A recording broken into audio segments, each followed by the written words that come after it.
Si me permiten. Bien. Doctor Miguel Ángel Méndez Rojas, doctor en Química por la Texas Christian University. Estudios realizados con el apoyo de una beca de la Fundación Robert A. Welch del CONACYT. Realizando investigación bajo la tutela del cristalógrafo norteamericano William H. Watson Jr., licenciado en Química con especialidad en Físico-Química por la Universidad de las Américas Puebla, con el apoyo de una beca de excelencia Jenkins. Para obtener el título de licenciatura, realizó una tesis de investigación sobre electrosíntesis directa de compuestos de coordinación, bajo la tutela del doctor Gabriel Gojón Zorrilla, Premio Nacional de Química. Actualmente es profesor titular senior tiempo completo en el Departamento de Ciencias Químico-Biológicas. Fue profesor investigador en el Centro de Investigaciones Químicas de la Universidad Autónoma del Estado de Hidalgo de 2001 a 2002. Desde el 2003 se incorporó al OutLab, donde se ha desempeñado como director del Centro de Investigaciones Químico-Biológicas, jefe del Departamento de Ciencias Químico-Biológicas, coordinador del Programa de Nanotecnología e Ingeniería Molecular y coordinador del Programa de Química. En 2016 fue investigador visitante de Bodega Marine Laboratory de la Universidad de California, Davis, y en 2018 de la Universidad de Antioquia, Colombia. Sus proyectos de investigación han contado con apoyo de distintas instancias externas: Consejo Nacional de Ciencia y Tecnología, Colgate-Palmolive, Context, UCMEXUS, Gobierno del Estado de Puebla. Ha impartido conferencias de divulgación científica para público en general, destacando entre sus proyectos la revista de divulgación científica Aleph Zero, 1996-2011, y actualmente coordina el proyecto de divulgación científica Una Ciencia. Es autor de más de 100 publicaciones científicas en revistas internacionales que han recibido más de 2.300 citas. Su índice H-Index es de 25, por más de 200 artículos de investigación y educación, y 21 capítulos en libros. Traductor al español del libro Química Imaginada, Reflexiones en Ciencia, del Premio Nobel de Química Roald Hoffman, y publicado por el Fondo de Cultura Económica y autor de los libros Ciencia sin complicaciones, Ciencia y Arte, Arte y Ciencia, Reflexiones Infinitas, y Esa cosa terrible llamada ciencia.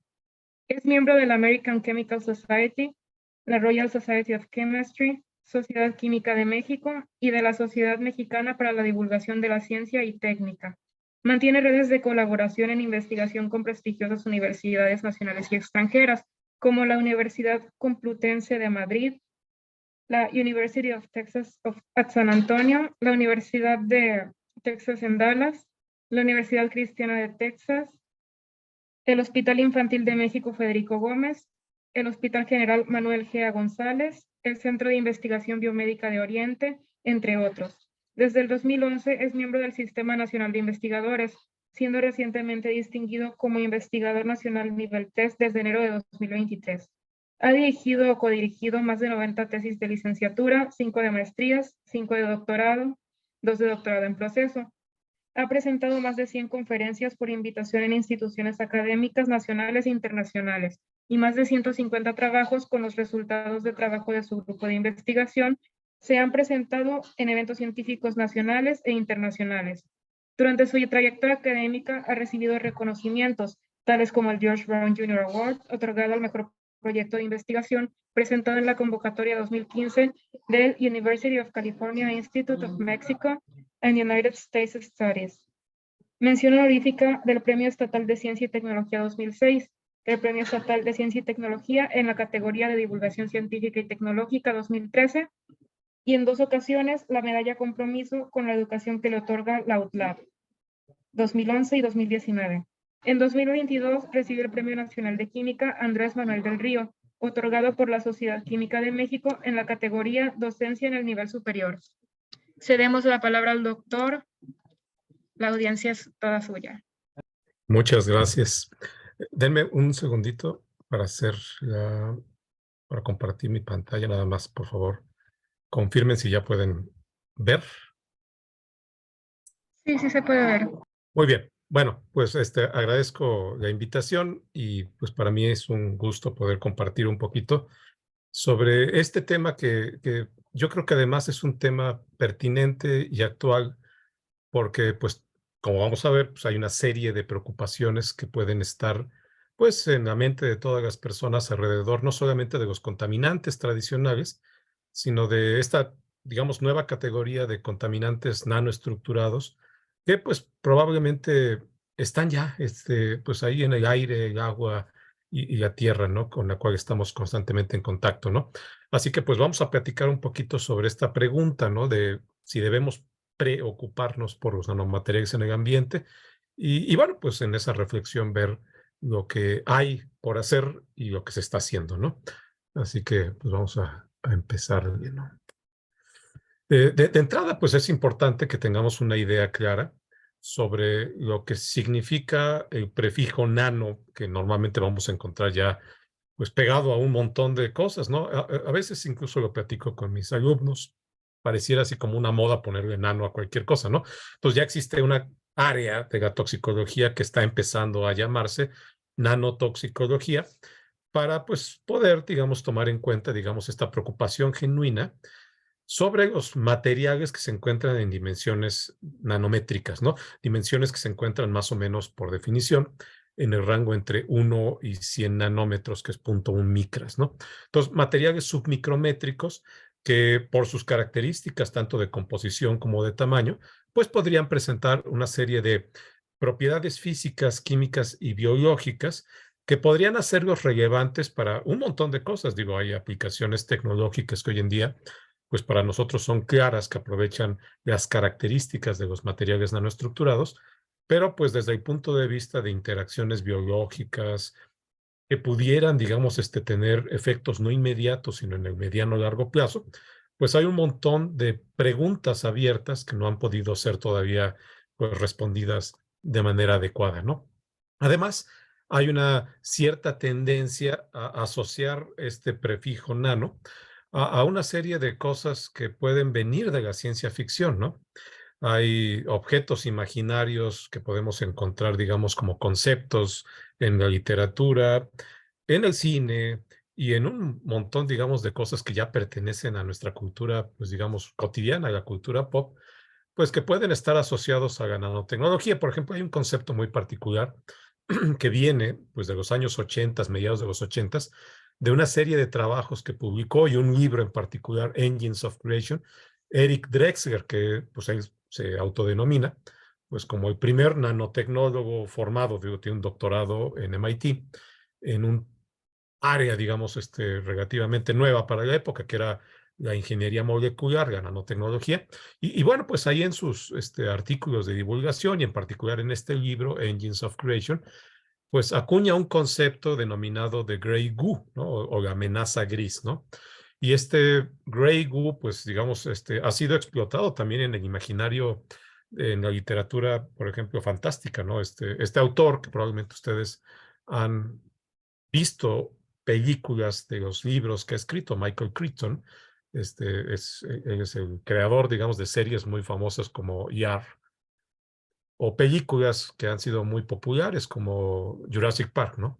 Entre otras cosas, digo, este es un autor muy prolífico, ya falleció, pero que tiene un background científico, él era bioquímico de formación, ¿no? Entonces, yo creo que se aburría mucho cuando desde su ventana en un centro de investigación en la costa de California, Scripps Research Institute, pues estaba imaginando cosas y pues de ahí pues alimentó su pluma.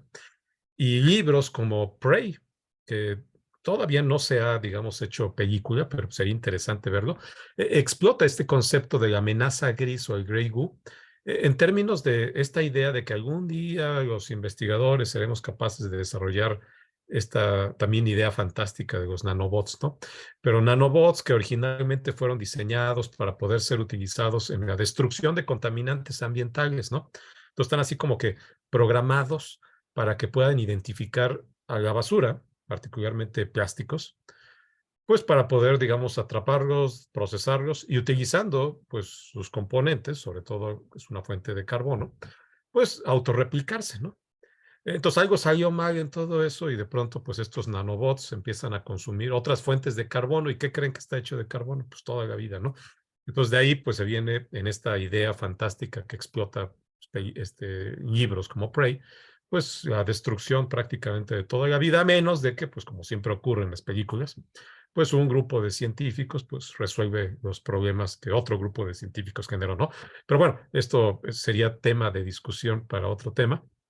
Pero, pues ideas como esta, ¿no? O los nanobots, o también esta idea que tenemos de que la nanotecnología va a resolver todos los problemas de la humanidad, pues tienen que ser, digamos, medidos y sopesados apropiadamente, ¿no? Porque, pues probablemente, por ejemplo, la nanotecnología no va a resolver todos los problemas de la humanidad, pero puede participar junto con otras disciplinas científicas y tecnológicas en la búsqueda de soluciones, ¿no? Y eso es un poquito más realista, ¿no? Entonces, fuera de la parte fantástica, sí hay aplicaciones que podemos ya considerar cotidianas y de uso común para la nanotecnología. Y probablemente ustedes han sido usuarios o son usuarios de numerosos materiales o tecnologías que ya están aprovechando la nanotecnología. Hoy en día podemos encontrar nanomateriales, por ejemplo, en un curita, ¿no? O sea, uno va a una farmacia y puede comprar entre las variedades de opciones curitas que están incorporando nanopartículas de plata, porque pues está ya bastante bien demostrado y documentado la buena actividad antimicrobiana y hasta antiviral que tienen las nanopartículas de plata, y pues hay alguien pues ya encontró, digamos, una idea de negocio y pues se pueden incorporar apropiadamente sin, digamos, ahorita así lo decimos, preocuparse por los posibles efectos en el mediano y largo plazo, ¿no? De la interacción directa de una herida abierta en la piel con nanopartículas de plata. Si hay un beneficio ahí sopesado, que es de actividad antibacteriana, pero ¿qué ocurrirá si esas nanopartículas eventualmente ingresan a través de esa herida al torrente sanguíneo, se biodistribuyen y se acumulan? No lo sabemos, pues habría que averiguarlo, ¿no? Pero bueno, hay muchos ejemplos, hasta raquetas, digo, si a alguien le gusta jugar algún tipo de deporte, raquetas, bats, bicicletas que incorporan, por ejemplo, nanotubos de carbono, ¿no?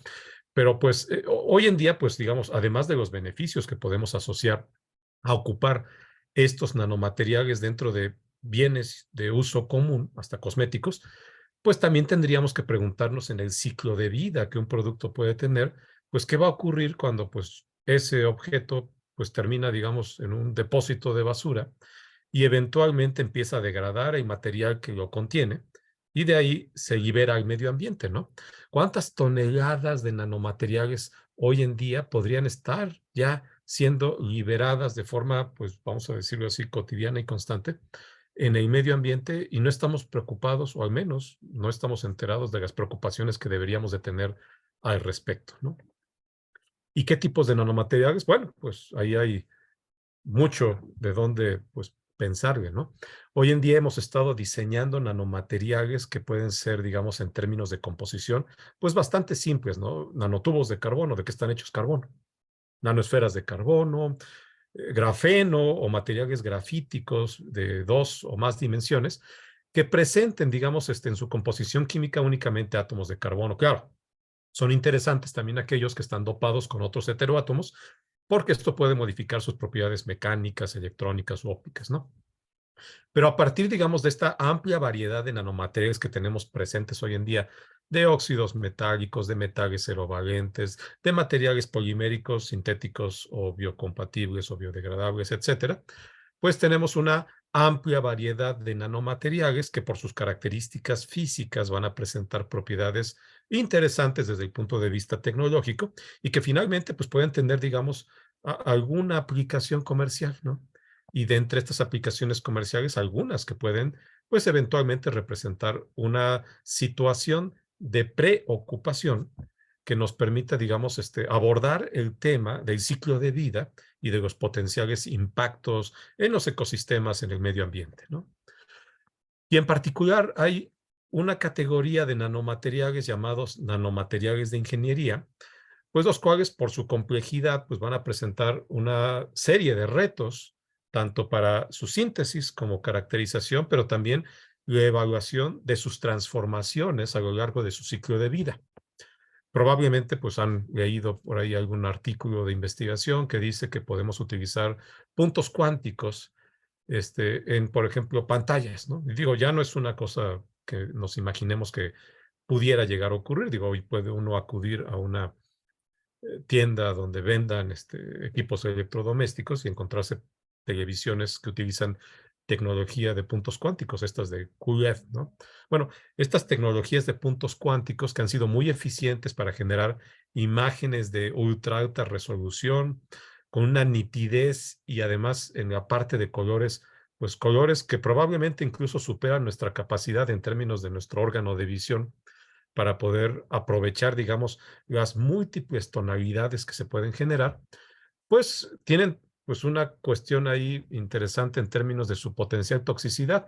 Una gran cantidad de estos puntos cuánticos son sistemas binarios o ternarios de semiconductores basados en zinc, en cadmio y otros metales y metaloides que pueden, una vez liberados en el medio ambiente, pues representar riesgos porque muchos de estos son así categorizados, pues potenciales carcinogénicos de clase 3, ¿no? Y esto, pues, digamos, nos debería de preocupar porque, bueno, pues ya a lo mejor ahorita la televisión es nueva, ¿no? Pero, ¿qué ocurre con las televisiones viejitas, no? Pues se arrumban en algún lugar y eventualmente terminan en un basurero tecnológico donde, pues, si bien les va, hay alguna tecnología que permita reciclar, recuperar algunos materiales, ¿no? Pero si no, pues simplemente empiezan a ser destruidos, se degradan y lo que estaba encapsulado, pues a lo mejor termina siendo liberado, ¿no? Y estos materiales de ingeniería son complejos porque no son el material primario, es un material que ha sido modificado en su superficie y composición para presentar una serie de propiedades extras que pues mejoren, por ejemplo, su solubilidad y procesabilidad, su estabilidad, su biocompatibilidad, entre otras muchas cosas, ¿no? Entonces, estos materiales pues representan algo que tecnológicamente es de nuestro interés, pero que desde el punto de vista ambiental, pues pueden tener, digamos, una serie de situaciones que no tenemos contempladas. Un nanomaterial, por ejemplo, sin modificación superficial, una vez que está en el ambiente, pues probablemente va a generar una pasivación superficial, ya sea por oxidación o por absorción superficial de lo que sea que está en su alrededor, ¿no? Digo, si pensamos, por ejemplo, en un nanomaterial con una aplicación biomédica, una vez que ingresa al sistema vivo, se va a encontrar en el plasma, por ejemplo, con un montón de biomoléculas, proteínas, por ejemplo, que pueden recubrirla y formar lo que se conoce como el protein corona o corona proteica.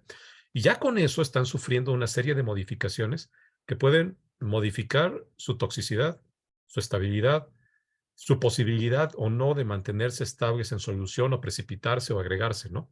Entonces, los materiales de ingeniería son una categoría muy particular sobre la cual pues tenemos que tener pues el ciclo completo de preguntas, no nada más aparte de diseñar, caracterizar y aplicar tecnológicamente, sino de entender sus potenciales transformaciones y estabilidad en el largo plazo, ¿no? Porque pues estas cosas van a estar eventualmente en todas partes, ¿no? ¿Y qué ocurre en términos de su transformación? Se degradan completamente o se convierten en algo que potencialmente pudiera traer riesgos en términos de toxicidad, medio ambiente, ecología, ¿no? ¿Qué tan pequeño es un nanomaterial? Pues bueno, seguramente ustedes ya tienen una referencia, pues no solamente visual, sino dimensional, pero si lo ponemos, por ejemplo, en la perspectiva dimensional de una pestaña, un cabello, pues para abajo, dimensionalmente, pues tenemos una serie de cosas que a veces se escapan, digamos, a nuestra cotidianidad. Aquí en Puebla y en el Valle de México últimamente, con la actividad, pues que ya es cotidiana, pero pues que a veces nos sorprende un poquito más del volcán Popocatépetl, pues hemos estado expuestos un poquito más que de costumbre a ceniza volcánica, que muchas veces no la percibimos porque es submicrométrica, ¿no? Entonces se encuentra en rangos dimensionales por debajo de apenas unos 10, 5 micras, ¿no? Y eso hace que a veces, de acuerdo a las características, digamos, del medio ambiente, la humedad, la temperatura, etcétera, pues pueda mantenerse como una especie de aerosol que no se precipita rápidamente, ¿no? Y eso significa que podemos estar aspirándolo mientras estamos, pues, caminando por pues, la calle, ¿no? Y esto, pues, eventualmente, pues, significa que podría estar interaccionando con una serie de sistemas para los cuales tampoco tenemos una idea clara de si son o no una barrera efectiva para detenerlos a que sigan avanzando dentro del sistema biológico, ¿no? Y bueno, pues hoy en día con la pandemia que todavía pues está en sus últimas etapas, aunque ya la Organización Mundial de la Salud haya indicado pues que ya podemos relajar un poquito las medidas mitigatorias, pues digamos, todavía hay casos, ¿no? Y bueno, pues seguimos ocupando cubrebocas que eficientemente han servido como una barrera de contención y prevención de contagio y que pues al menos aquí los que estamos pues expuestos a la ceniza volcánica, pues sigue siendo una barrera apropiada para pues digamos protegernos de la inhalación directa de esta ceniza, ¿no? Y de los virus y bacterias que probablemente también están en el ambiente, ¿no? Entonces, dimensionalmente ya podemos tener una idea de qué tan pequeños son. Son más pequeños que algunos objetos relevantes biológicos, por ejemplo, que nuestros eritrocitos o nuestras células, digamos, más típicas, las de la piel, las neuronas, las que se encuentran en los pulmones y distintos órganos, ¿no? Y al ser más pequeños que estos, pues una pregunta obligada es, ¿dónde van? Se pegan en la membrana, pasan la membrana, ya una vez que están adentro internalizados, se transforman, no se transforman, se acumulan en algún lugar, qué tipo de efectos tienen, ¿no? Y ese tipo de cosas a veces no nos la preguntamos y hoy en día deberían ser preguntas obligadas en cualquier diseño de experimentos asociados con el desarrollo de nanomateriales, ¿no? Entonces, preparamos nanomateriales por distintas razones, ¿no? Porque estamos aburridos en el laboratorio, pues tenemos ahí precursores con los cuales podemos prepararlos y bueno, pues es una buena idea, ¿no? O porque somos curiosos, o porque queremos hacer dinero con ellos, o porque pues, hay un interés académico, hay un estudiante que tiene que graduarse y pues es un tema interesante para poder generar publicaciones. Bueno, la razón de fondo puede ser diversa, ¿no? Pero siempre que estamos preparando nanomateriales, nos hacemos la pregunta de ¿cuál puede ser el impacto que estos pueden tener sobre la salud humana y de otros organismos vivos en el medio ambiente? Si no lo estamos haciendo, pues estamos haciendo, digamos, un protocolo de diseño de un proyecto probablemente incompleto, ¿no? Porque esta es una parte muy importante sobre la que deberíamos tener una preocupación, no nada más profesional, sino ética, ¿no? Y bueno, hoy en día estamos observando efectos de no preocuparnos de esto en todas las áreas, ¿no? El problema, por ejemplo, de los micro y de los nanoplásticos ya es algo que no podemos, digamos, ignorar, ¿no? Ya hay evidencia incluso en bebés que están en útero, todavía no nacidos, en cuya sangre ya se ha detectado la presencia de micro y nanoplásticos, ¿no? ¿Cómo entran, cómo ingresan, cómo pasaron la barrera placentaria? Pues son preguntas que todavía tenemos que responder, ¿no? Pero si hay cosas que pasan barreras tan efectivas como la placentaria o la barrera hematoencefálica, pues hay que preguntarnos, pues, qué tan efectivas eran estas barreras biológicas y qué otras cosas, por ejemplo, nanomateriales, podrían ser capaces de pasar directamente sin transformación o a través de transformaciones una vez que están, pues, ya en un organismo vivo, ¿no? Entonces, el ejemplo de los microplásticos, pues, probablemente nos despierta ya una preocupación de algo para lo cual, pues, llevamos décadas utilizando una serie de productos que los contienen o también décadas de estar arrojando macroscópicamente toneladas y toneladas de plásticos a los océanos, sin pensar que pues no son eternos. Son cosas que van a ir desgastándose a través de procesos erosivos, a través de ataque biológico, ataque químico.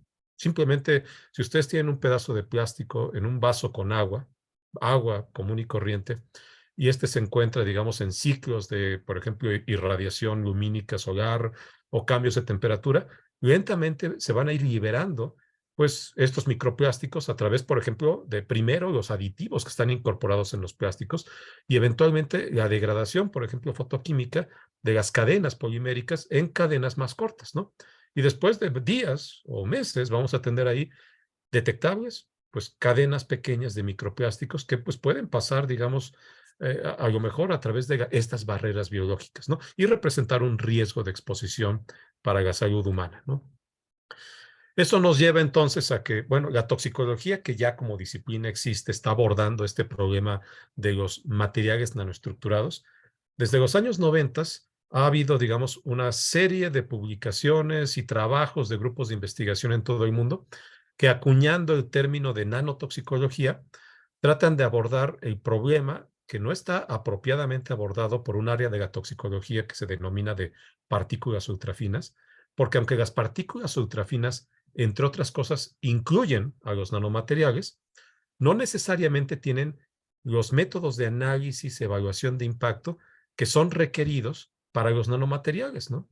¿Cómo detecto algo que se encuentra por debajo de las técnicas tradicionales analíticas que me permiten, pues, atrapar, por ejemplo, y de ahí cuantificar o analizar y caracterizar a un nanomaterial que se encuentra ahora como un componente en la contaminación ambiental, ¿no? Entonces, la nanotoxicología como una área disciplinaria de la toxicología relativamente nueva, pues puede ayudarnos a entender mejor el impacto que los nanomateriales pueden tener en el ambiente, pero también en los sistemas vivos. Y es, sin duda, pues un área que requiere la interdisciplina, ¿no? Así que, pues esto es importante porque hoy en día la mayoría de los problemas que son, digamos, importantes para resolver en las siguientes décadas, cambio climático, energía, etcétera, son interdisciplinarios, ¿no? Y este en particular, que aborda un tema de cosas que ya están ahí, pero que a lo mejor no tenemos ni las técnicas ni la preocupación de analizarlo, pues va a requerir un enfoque netamente inter y multidisciplinario, ¿no? Hay varios mitos alrededor de la toxicología de los nanomateriales que deberíamos, pues, poner, digamos, sobre la mesa, ¿no?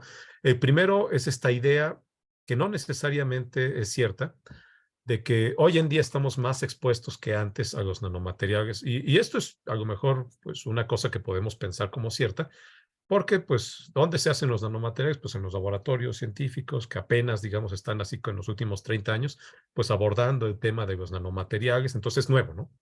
Hace 4 décadas a lo mejor no teníamos que preocuparnos porque no existían los nanomateriales. Pero a lo mejor estamos confundiendo la idea de los nanomateriales de ingeniería o sintéticos que preparamos en los laboratorios o ya hoy en día en la industria, y no tomamos en cuenta aquellos de origen natural o que se producen de forma, digamos, indirecta o son secundarios a través de procesos industriales, ¿no? Entonces, estos materiales naturales o de origen antropogénico que están ahí y ya son relevantes, pues llevan décadas, podríamos decir siglos, en interacción con los seres vivos, incluyendo los seres humanos. Y pues, bueno, pues a lo mejor no nos habíamos percatado de eso, pero si no hemos observado efectos o a lo mejor no nos hemos dado cuenta de los efectos, es probablemente porque ya tenemos alguna cierta capacidad de tolerar o resistir a través de barreras biológicas y lidiar con el problema de los nanomateriales en el ambiente, ¿no? Número dos es esta idea de que todos los nanomateriales son tóxicos. Y es una idea que permea bien, pues porque pues, si es chiquito, pues probablemente es peligroso, ¿no? Entonces hay un principio de precaución, que aquello que es desconocido y para lo cual no tenemos idea de qué consecuencias puede tener, pues lo etiquetamos como que es peligroso, no es tóxico, ¿no? Y no necesariamente es así, ¿no? Como ya dijimos, hay nanomateriales con los que hemos convivido probablemente desde antes de que evolucionáramos en la especie que somos hoy en día, y que pues podemos hacerlo y seguiremos haciéndolo, digamos, sin prácticamente ningún efecto, digamos, relevante o importante, ¿no? Entonces, no todos son tóxicos, algunos no lo son, y aquellos que no lo son, pues pueden ser tecnológicamente hablando, pues de interés para muchas aplicaciones que requieren o pueden aprovechar esa no toxicidad o baja toxicidad, ¿no? Su tamaño y su área superficial, pues también pensamos que son la única manera de determinar si son riesgosos o no desde el punto de vista toxicológico, ¿no? Pero no nada más es el tamaño y el área superficial, que es muy grande, ¿no? Esto lo podemos aprovechar en catálisis, ¿no? Hay otros factores físicos que también tendríamos que considerar en la evaluación de la toxicología potencial de un nanomaterial, ¿no? Y finalmente esta idea de, pues voy a hacer una prueba in vivo o in vitro de toxicología para ver si es tóxico, ¿no? Pues sí, mira, mataron a células, ¿no? O se lo inyecté a ratones, se murieron o no se murieron, y a partir de eso ya quiero generar, digamos, una traslación de mis resultados a una generalización, ¿no? No es tóxico o sí es tóxico, ¿no? Y no, la evaluación in vitro o in vivo de la toxicología, pues no es una cosa que requiera nada más o se pueda determinar a partir de una prueba única, ¿no? Bueno, ¿de dónde vienen los nanomateriales? Pues algunos pueden venir de fuentes naturales, ¿no? Hay virus como el coronavirus con el cual estuvimos lidiando, que técnicamente hablando es submicrométrico, ¿no? 100, 120 nanómetros, y por tanto lo podemos considerar como un nanomaterial, ¿no? Es un nanomaterial de origen biológico, ¿no? También hay bacterias que son submicrométricas, por ejemplo, las nanobacterias que están aquí en esta foto, las cuales pues podemos considerarlas como nanomateriales, ¿no? Pero, por ejemplo, la erosión generada en un cerro que ya ha sido deforestado por el viento, por los factores ambientales, genera micro y nanopartículas que pueden considerarse de origen natural. Un incendio forestal, una erupción volcánica, los aerosoles generados por las olas impactando contra pues, playa o un puerto o las rocas que están ahí, generan también nanomateriales, ¿no? Y estos son nanomateriales con los que hemos estado conviviendo prácticamente desde que éramos organismos unicelulares y a lo largo de toda la evolución, ¿no? Y entonces, pues ya tenemos la certeza de que no se interrumpió la vida o la evolución derivado de la interacción de estos nanomateriales. Hay algunos investigadores, por ejemplo, el doctor Antonio Gascano, que incluso va un poquito más allá y supone que estos nanomateriales fueron relevantes en la evolución de pues, organismos unicelulares, ¿no? Entonces, el origen de la vida a lo mejor tiene que ver con nanomateriales, pero bueno, ya estoy metiéndome también a otros temas. Además de los naturales, una carnita asada, pues, genera nanomateriales. Bueno, estos son las partículas que nos estamos respirando aquí en Puebla, derivadas de las últimas erupciones, que son nada más ceniza volcánica, pero pues son objetos que por su composición química y su tamaño, pues pueden generar, por ejemplo, problemas respiratorios, ¿no?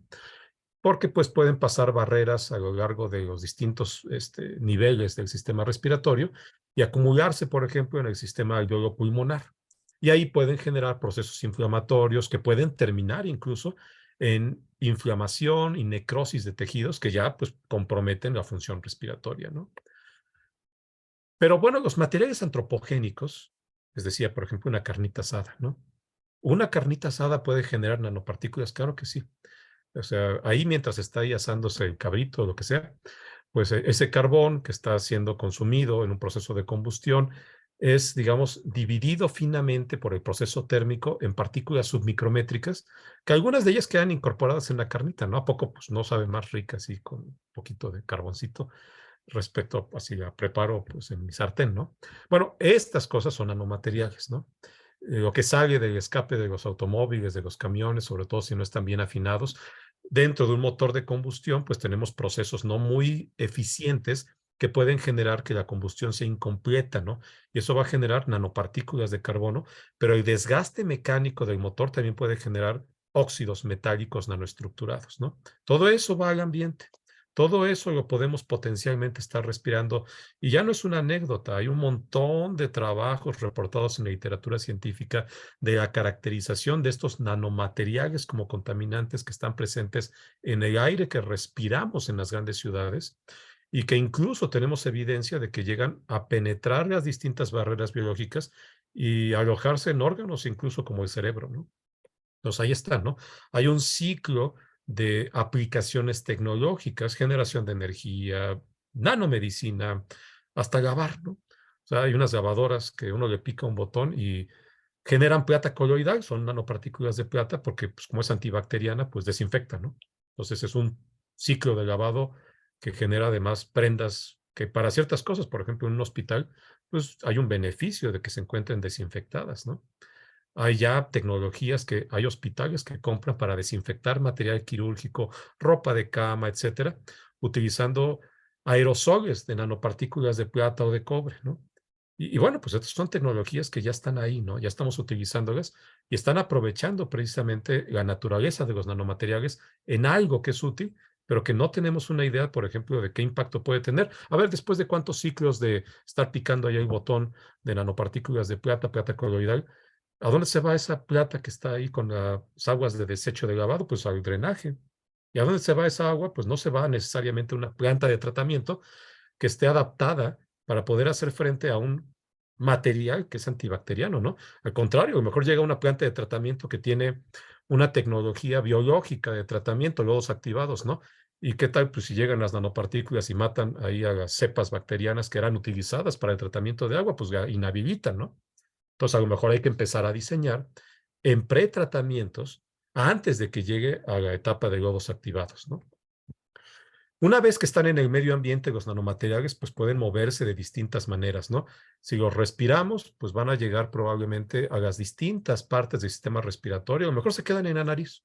Ahí tenemos un sistema muy eficiente que a través de pilosidades y mucosas y el moco que se genera, atrapan pues objetos micrométricos por lo regular y los encapsulan y pues ya, después uno los saca, ¿no? Pero si llegan a pasar esto y pasan a través, por ejemplo, de pues tráquea, la laringe y llegan a los pulmones y de los pulmones incluso por su tamaño se alojan en los alvéolos pulmonares. Los alvéolos, los pulmones en general, están súper vascularizados porque participan en el intercambio de gases disueltos en la sangre, ¿no?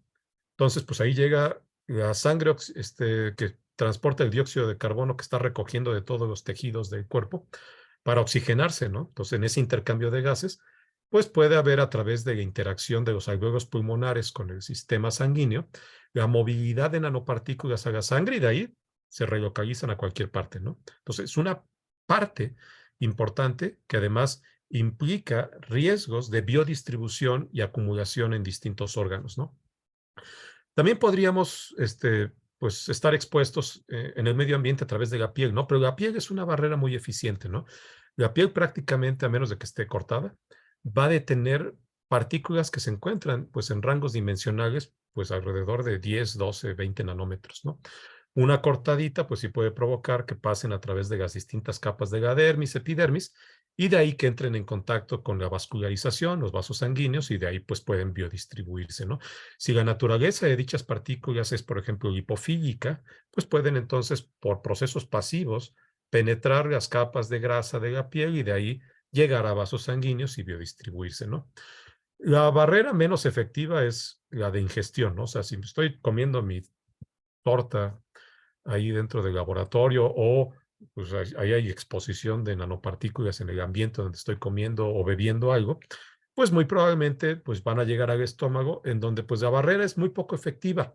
Ahí en estos pliegues de la membrana gástrica hay un montón, digamos, de puntos de entrada que cualquier cosa prácticamente que sea más pequeña de 0.5 micras, o sea, 500 nanómetros es muy grande, pues va a ser absorbida y de ahí, pues a través de los vasos sanguíneos y la circulación sanguínea, puede biodistribuirse, ¿no? Claro que algunos pensaremos, pues si aguanta el pH de gástrico, ¿no? Pues hay cosas que están diseñadas para aguantar el pH gástrico. Hay cosas muy resistentes química y físicamente a altas temperaturas o ácidos, ¿no? Y por tanto, pues ahí pueden no degradarse necesariamente o pueden empezar a sufrir procesos de transformación, ¿no? Entonces, ya dijimos que los nanomateriales no son nuevos, ¿no? Sino que están presentes desde hace millones de años y han estado en interacción con los sistemas vivos. Ya dijimos también que, pues por su tamaño, pueden pasar a través de distintas barreras biológicas, ¿no?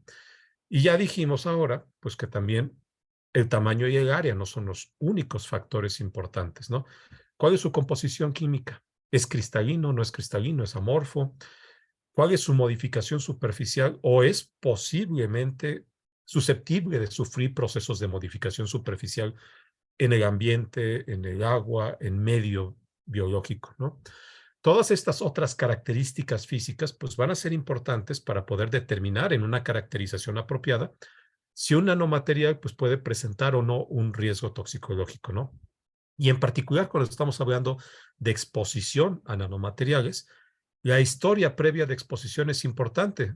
La persona que pues, tiene preocupación de estar siendo conejillo de indias de exposición de nanomateriales, fuma o se expuso previamente en algún otro momento de su vida a un nanomaterial, porque si esto es cierto, por ejemplo, fumar, ya estuvimos expuestos a un nanomaterial que nos sensibiliza a tener reacciones de interacción a veces más graves.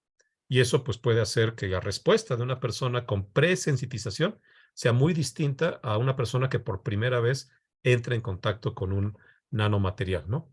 Para poder caracterizar completamente, pues hay un montón de artilugios analíticos hoy en día disponibles, microscopios electrónicos, distintos tipos de espectroscopías, etcétera, pues con las cuales podemos contestar estas preguntas de cómo es, de qué está hecho, cuál es su morfología, cuál es su distribución de tamaño, etcétera, ¿no? Y a partir de este conocimiento, pues ya tenemos una parte que va a ser importante en la interpretación de otra serie de análisis y evaluaciones, ¿no?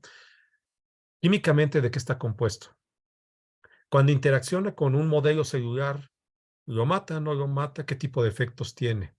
Genera especies reactivas de oxígeno, genera una respuesta inflamatoria o de estrés oxidativo, es capaz de dañar el material genético que está en el núcleo de una célula. ¿Qué hace, no? Entonces, no existe un laboratorio en el mundo que tenga, digamos, la capacidad de hacer todas las pruebas, tanto las de caracterización como las de evaluación in vitro o in vivo, ¿no? Hay esfuerzos importantes. Por ejemplo, en México está esta red de laboratorios de nanotoxicología que de forma independiente pues pueden tener, digamos, por ejemplo, la capacidad de responder para necesidades de la industria o de la investigación a través de esto de un triplicado o un análisis en 3 puntos que no se conocen entre sí y que no están, digamos, de alguna manera generando interpretaciones que puedan ser ambiguas porque son independientes, pues analizar la toxicología de un material, pero con baterías muy específicas, no con todas las que están disponibles, ¿no? Y ya con esto, pues podemos tener una interpretación o idea, ¿no? Y en particular en la evaluación in vivo, pues hay una serie de retos que tenemos que entender y no suponer, ¿no? Porque si yo hago una evaluación en un cultivo celular, no significa eso que los resultados automáticamente me permiten decir si es tóxico o no tóxico para algo de mayor complejidad, por ejemplo, un tejido. Porque el tejido no se comporta como células individuales, sino como células que están interaccionando entre sí de una forma muy diferente a la respuesta que va a dar un cultivo celular, ¿no? Entonces, subimos en complejidad, ¿no? Y obviamente, pues un tejido es más simple que un organismo vivo complejo, ¿no? Y obviamente tenemos una serie de modelos de organismos complejos de menor y mayor complejidad, ¿no? No es lo mismo estar evaluándolos, por ejemplo, con estos gusanitos C. elegans, ¿no? O con dafnias, ¿no? Que son así como pequeños microcrustáceos. No sé si alguna vez han tenido un acuario de estos que les dan pulgas de agua. Son dafnias, ¿no?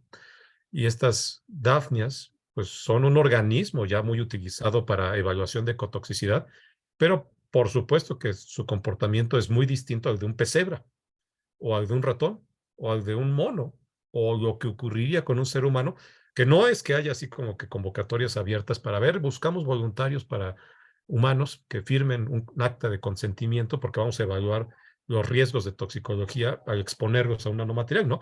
No hay ese tipo de protocolos médicos, ¿no?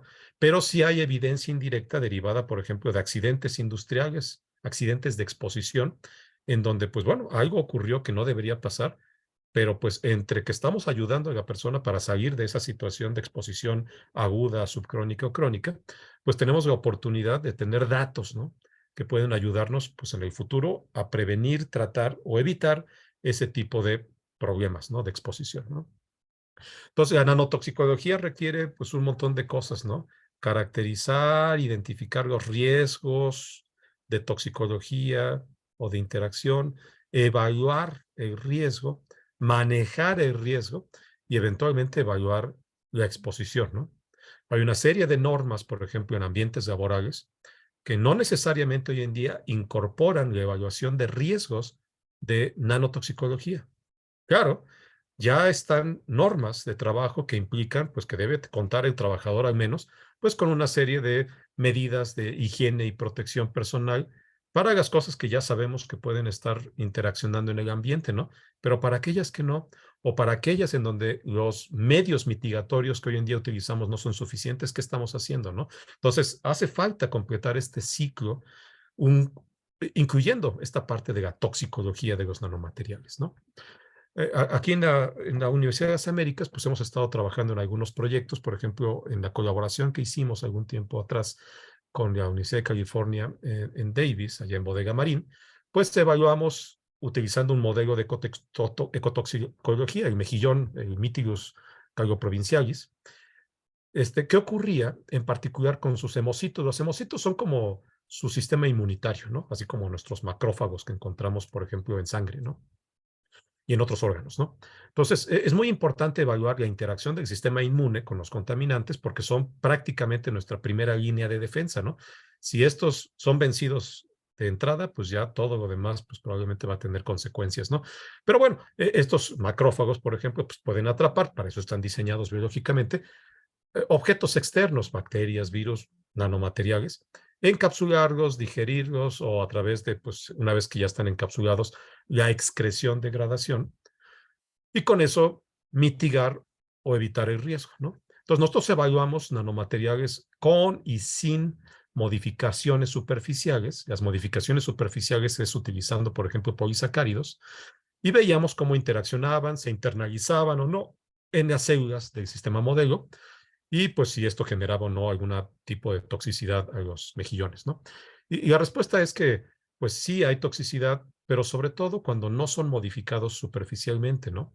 Cuando son modificados superficialmente, como que la toxicidad se mitiga y la internalización se incrementa, pero esto en una evaluación de corto plazo no nos dice que puede ocurrir días o meses después, ¿no? ¿Qué tal si meses después eso que está contenido dentro de la célula empieza a ser modificado porque la célula trata de degradarlo y ahora se convierte en un problema, ¿no? Y meses después, entonces el mejillón se muere o presenta una serie de trastornos, por ejemplo, genotoxicidad, que impactan a su progenie, ¿no? Y ese tipo de cosas, pues si no se evalúan en el mediano o largo plazo, pues pueden representar un riesgo potencial, ¿no? También de trabajos que hemos hecho de ver cómo interaccionan con células para cuestiones, por ejemplo, de transporte y liberación de fármacos, pues hemos visto que los nanomateriales, por ejemplo, magnetita, son comidos por la célula, internalizados y almacenados en unas vacuolas especializadas y de ahí digeridos, ¿no? Si están biocompatibilizados otra vez con polisacáridos, pues como que pues, se mantienen ahí pues mucho tiempo y no generan, digamos, aparentemente efectos tóxicos, ¿no? Pero otra vez, igual que en el caso anterior, ¿qué ocurrirá en el mediano o largo plazo? No es una pregunta, ¿no?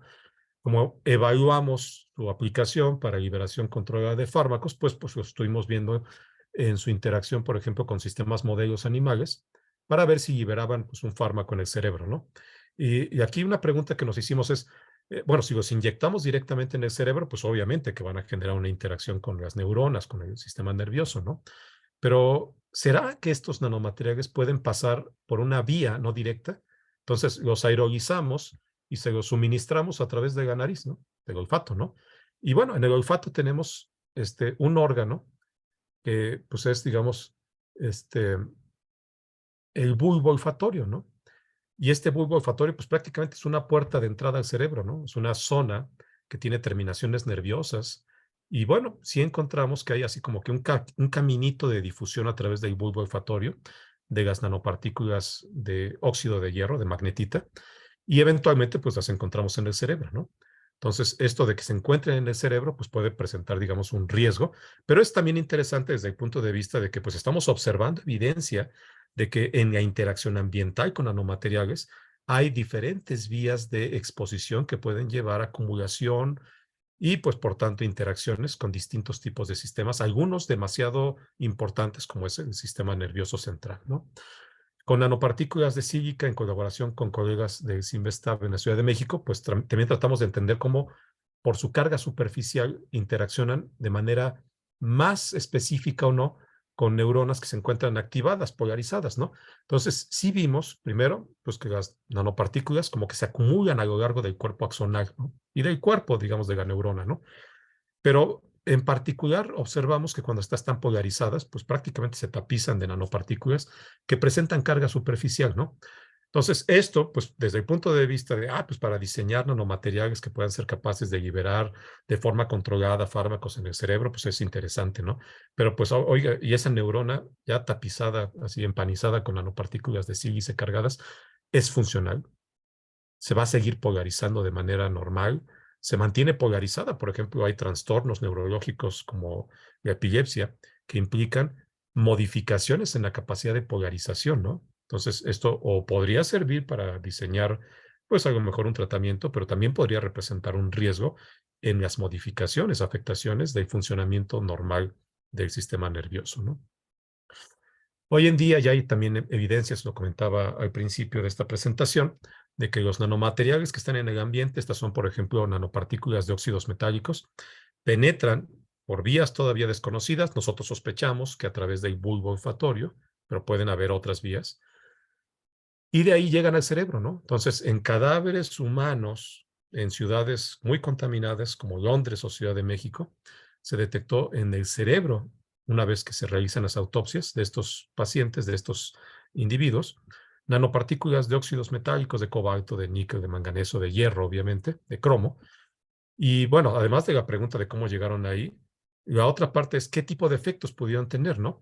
Y hay una correlación interesante entre la evidencia de encontrar a estas nanopartículas de óxidos metálicos en el cerebro y la presencia de neurodegeneración. Entonces, de pronto, a lo mejor, ciertas enfermedades neurodegenerativas que aparecen de manera temprana en poblaciones que no deberían estar en ese momento, porque son jóvenes presentando neurodegeneración, quizás tengan que ver con exposición ambiental a nanomateriales, ¿no? Es una pregunta abierta, ¿no? Hay grupos de investigación que están tratando de contestarlo, ¿no? Nosotros, por ejemplo, ahorita a través del trabajo de la estudiante de doctorado Cristina Hermosillo Abundis, pues estamos tratando de entender la interacción de tres tipos específicos de nanomateriales, de carbono, sílice y de óxidos metálicos de hierro, con el sistema inmune, ¿no? Porque, pues otra vez, esta es la primera línea de defensa, ¿no? Si hay modificaciones en su capacidad de defendernos, pues podría haber problemas, ¿no? Y aprovechando, pues que estamos trabajando, pues con sangre, generan o no generan hemólisis, ¿no? Porque, pues si destruyen las células sanguíneas, los eritrocitos en particular, o los afectan en su funcionamiento, pues también esto representa toxicidad potencial, ¿no? Entonces, un trabajo en proceso en donde pues estamos tratando de responder esta pregunta, pero pues es un montón de preguntas que tendríamos que estar haciéndonos con numerosas personas tratando de responderlas, ¿no?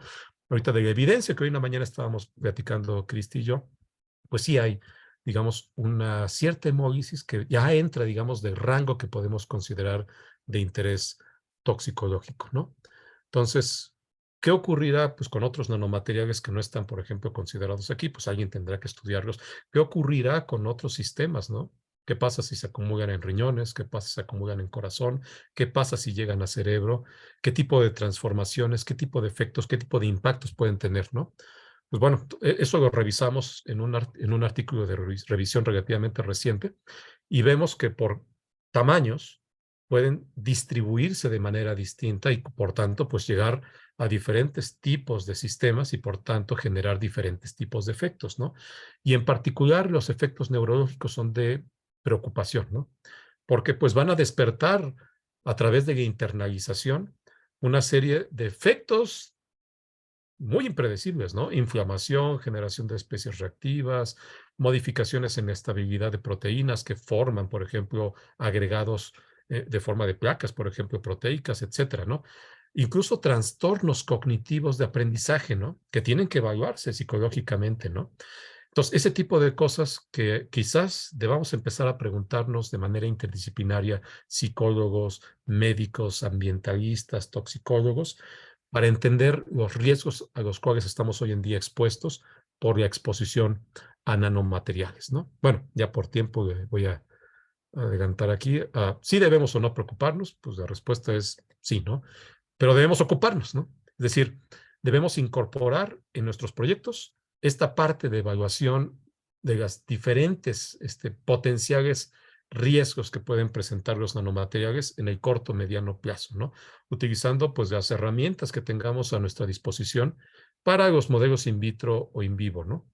Y pues con esto, pues tener, digamos, un poco más de evidencias que nos permitan entender si nada más tenemos que ser precavidos y por tanto prohibir su uso, lo cual sería sumamente lamentable, ¿no? Porque pues a lo mejor no es necesario. Lo que necesitamos es hacer investigación que promueva su uso responsable y ético a través de datos, no de suposiciones, ¿no? Entonces, podemos aprender lecciones muy valiosas a través de la investigación en esta área que se las dejo ahí, digamos, como pregunta abierta para que incorporen en sus proyectos, ¿no? A mí nada más me queda pues agradecer al grupo de investigación y a todas las instancias que a través de distintas maneras, proyectos y apoyos, pues nos han permitido pues ir trabajando un poquito en este tema, ¿no? Y si pues hubiera alguna pregunta, pues yo aquí muy disponible para tratar de responder. Muchísimas gracias. Muchas gracias, doctor, por su presentación. Muy interesante. Ahora vamos a la sesión de preguntas. Quien tenga alguna duda o un comentario puede ir levantando la mano. Rafael tiene una pregunta. Sí, buenos días. ¿Sí me escuchan? Muy bien. Buen día. Muchas gracias, doctor, por su plática. La realidad es que es bastante interesante y más pues para todas las personas, ¿no?, que se están eh, desenvolviendo, trabajando en este tipo de sistemas, que trabajan con sistemas nanométricos. Bueno, a lo mejor también no nada más excluir los nanométricos, pero bueno, de antemano, muchas gracias también por aceptar la invitación a darnos su plática. Y bueno, yo lo veo muy interesante porque viendo, por ejemplo, estando en seminarios de otros compañeros que trabajan con nanomateriales o sistemas que están polvos, son polvos primordialmente, por ejemplo, que quieren utilizarlos para fotocatálisis de sistemas piscícolas o para remediación de aguas, siempre hay una pregunta obligada, ¿no? Que se hace, que es, bueno, si el material sirve, funciona, eh, degradas lo que quieres degradar o absorbe lo que quieres absorber, pero ¿cómo recuperas el material después? Y bueno, ya vienen una serie de modificaciones que pueden hacer un material magnético para recuperación, hacer materiales soportados, por ejemplo. Pero, por ejemplo, usted conoce, en México pues no estoy muy relacionado en saber si hay una legislación que esté, pues no activa obviamente, pero tal vez en vías de promulgarse o desenvolverse para checar este tipo de problemas, de ver que se tiene que legislar algo para este tipo de materiales y cómo puede ser su disposición para que no tenga este tipo de problemas tanto ambientales, porque sí lo he visto que ya se está aplicando en otras partes. Por ejemplo, un caso muy sonado para mí hace un año, creo, fue en España, que tenían este tipo de promulgaciones de ver cuáles eran los efectos, ¿no? De nanomateriales al ecosistema y pues obviamente a todo el entorno biológico. Pues sí, digo, hay mucho trabajo por hacer, ¿no? En términos de normas oficiales mexicanas, hay pues un puñado de normas, por ejemplo, que sugieren, no obligan, a los productores de algo que contenga nanomateriales a indicarlo pues en la etiqueta, ¿no? Que contiene nanomateriales, ¿no? Sin embargo, como no es una norma obligatoria, pues o sea, casi nadie lo hace, ¿no? Y hay un montón de productos que ocupamos todos los días, desde la pasta de dientes hasta bebidas y alimentos, que contienen nanomateriales, ¿no? Algunas veces como pues, componentes que no necesariamente, digamos, nos deberían de preocupar, pero están ahí, ¿no? Pero como no hay nada que obligue, pues están ahí, ¿no? No hay normativas alrededor, digamos, de la evaluación tampoco, ¿no? Hay cosas que están haciendo en otros países, pero también es un área, digamos, muy poco clara, ¿no? No hay así todavía disposiciones internacionales. Hay esfuerzos importantes que están tratando de homogeneizar y coordinar el trabajo de muchos grupos de investigación y agencias regulatorias en todo el mundo, pero todavía falta mucho que hacer, ¿no? Pero bueno, ahí es parte importante, pues que los que están con interés en el área, por ejemplo, de la parte normativa, pues se acerquen a los legisladores o a los grupos que pueden llevar esto a donde tiene que llegar y se empiecen a generar, pues precisamente las normativas apropiadas, ¿no? Correcto. Sí, bueno, también algo que me causó bastante sorpresa estos últimos estudios que menciona de los estudios que se hicieron sobre las autopsias y que muestran pues esta acumulación de diversos óxidos metálicos pues que son, uno podría decir que sabe que son dañinos, ¿no? Hacia el sistema. Y bueno, esto es de interés, por ejemplo, para mayormente pienso yo que, como mencionó, en las ciudades que tienen, por ejemplo, un nivel de industria grande.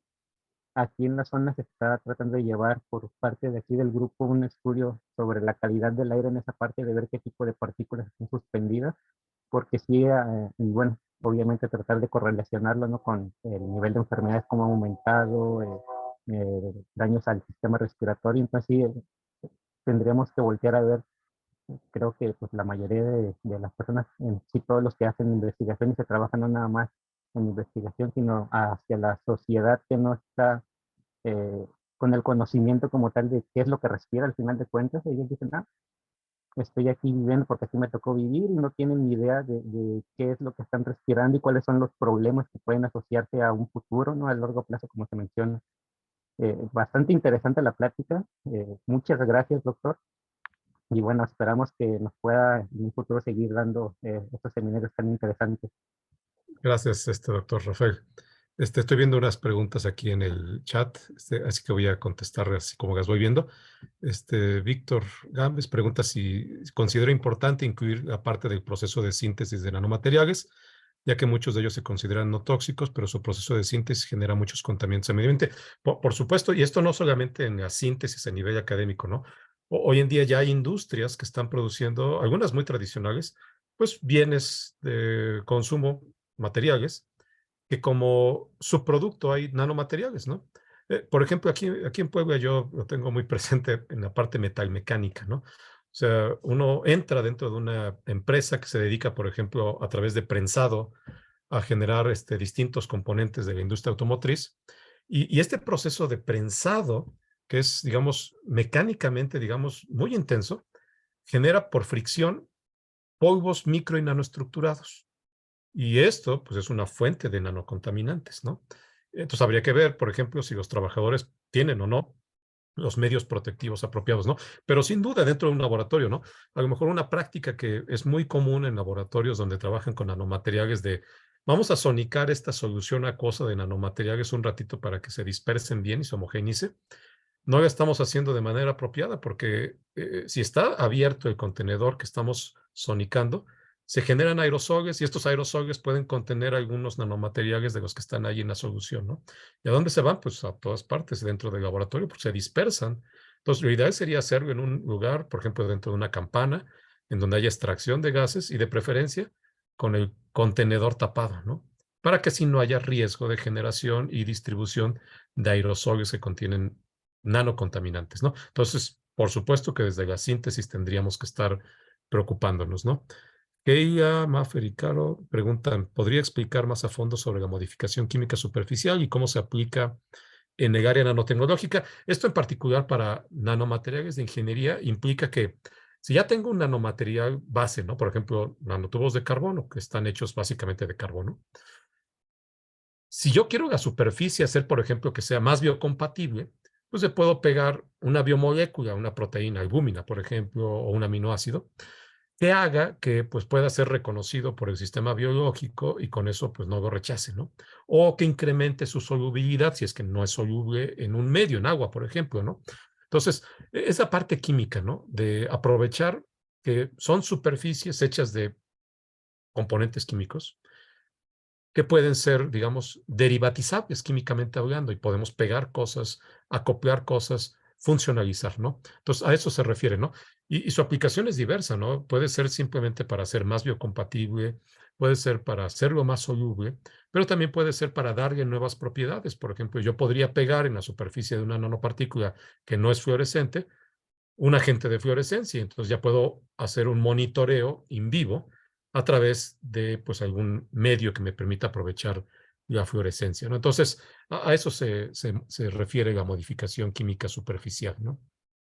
Sergio pregunta si la importancia de que los tomadores de decisiones tomen en cuenta la evidencia científica y no legislar con prejuicios, por supuesto, ¿no? O sea, de hecho, la legislación, cualquier proceso de generar leyes, tiene que estar, y eso es un principio de derecho, basado en evidencias. Entonces, ¿de dónde se genera la evidencia? Ahí viene la ciencia, ¿no? Entonces, nosotros como investigadores, pues tenemos que participar en el proceso de desarrollo de nuevas políticas públicas, normativas y leyes desde nuestra área de experiencia, ¿no? Que es la generación de evidencia científica, evidencia contundente, evidencia comprobable. No nada más del principio de precaución, ¿no? El principio de precaución es muy bueno desde el punto de vista de que previene, ¿no? Pero no es evidencia. La evidencia es, hemos probado esto y contundentemente, porque es reproducible y hay muchos laboratorios que lo han obtenido también, podemos decir esto al respecto, ¿no? Entonces, pues los tomadores de decisiones tienen que hacer equipo, pues con los que generan la evidencia científica, ¿no? Los prejuicios, lamentablemente, pues van a generar, pues otro tipo de productos, ¿no? Que, pues bueno, finalmente, pues a través de la evidencia, pues pueden ser removidos, ¿no? Ya, no hay más preguntas ahí.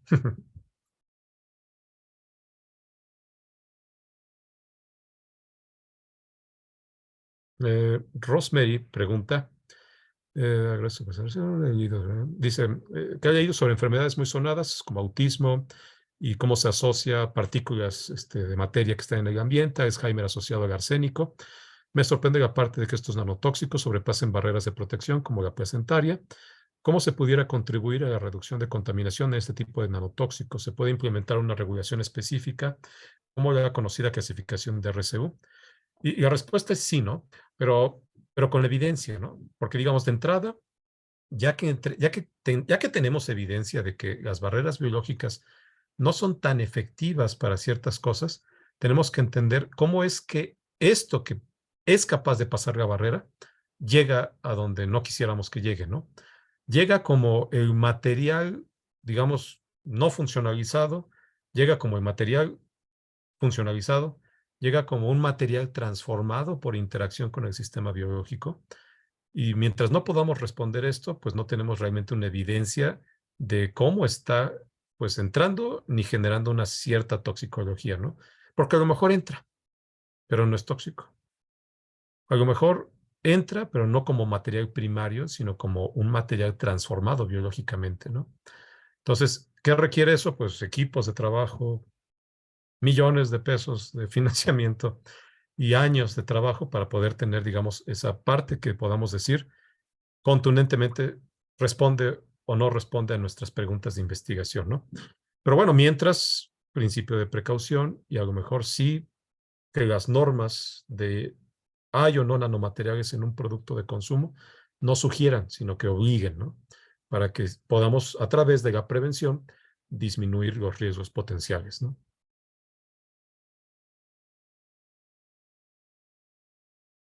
Pero no apanicarse tampoco, ¿no? O sea, otra vez, llevamos millones de años evolucionando y conviviendo con los nanomateriales. Y eventualmente, pues no debemos echarle la culpa a los nanomateriales de cosas que no entendemos, ¿no? Antes de, pues, echarle la culpa, pues hay que entender, ¿no?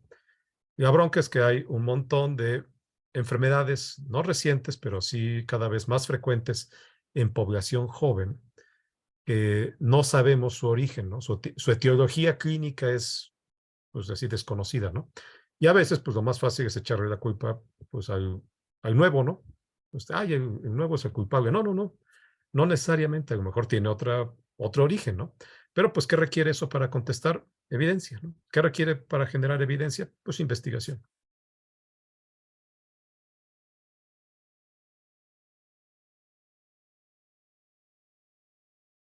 ¿Alguna otra pregunta?